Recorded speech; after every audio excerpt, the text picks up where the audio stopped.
एक बार एक बुजुर्ग की तबीयत खराब हो गई और उन्हें अस्पताल में भर्ती कराना पड़ा।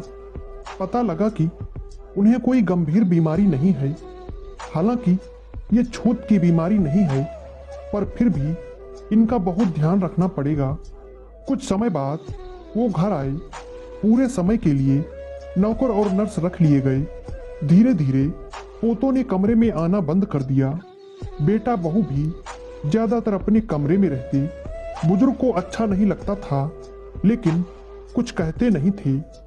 एक दिन वो कमरे के बाहर टहल रहे थे, तभी उनके बेटे बहू की आवाज आई।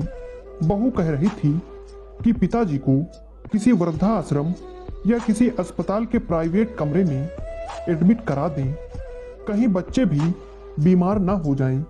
बेटे ने कहा, कह तो तुम ठीक रही हो, आज ही पिताजी से बात करूंगा। पिता चुपचाप अपने कमरे में लौटा। सुनकर दुख तो बहुत हुआ, पर उन्होंने मन ही मन कुछ सोच लिया। शाम को बेटा जब कमरे में आया तो पिताजी बोले, अरे मैं तुम्हें ही याद कर रहा था, कुछ बात करनी है।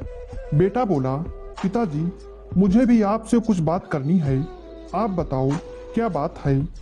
पिताजी बोले, तुम्हें तो पता ही है कि मेरी तबीयत ठीक नहीं रहती, इसलिए अब मैं चाहता हूँ कि अपना बचा जीवन मेरे जैसे बीमार, असहाय, बेसहारा बुजुर्गों के साथ बिताऊं।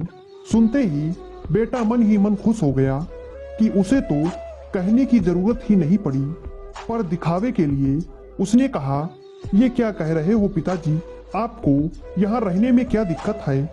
तब बुजुर्ग बोले, नहीं बेटे, मुझे यहाँ रहने में कोई तकलीफ नहीं, लेकिन यह कहने में मुझे तकलीफ हो रही है कि तुम अब अपने रहने की व्यवस्था कहीं और कर लो। मैंने निश्चय कर लिया है कि मैं इस बंगले को वृद्धाश्रम बनाऊंगा और असहाय बेसहारों की देखरेख करते हुए अपना जीवन व्यतीत करूंगा। अरे हाँ, तुम भी कुछ कहना चाहते थे, बताओ क्या बात थी। कमरे में चुप्पी सी छा गई थी। कभी कभी जीवन में सख्त कदम उठाने की जरूरत होती है।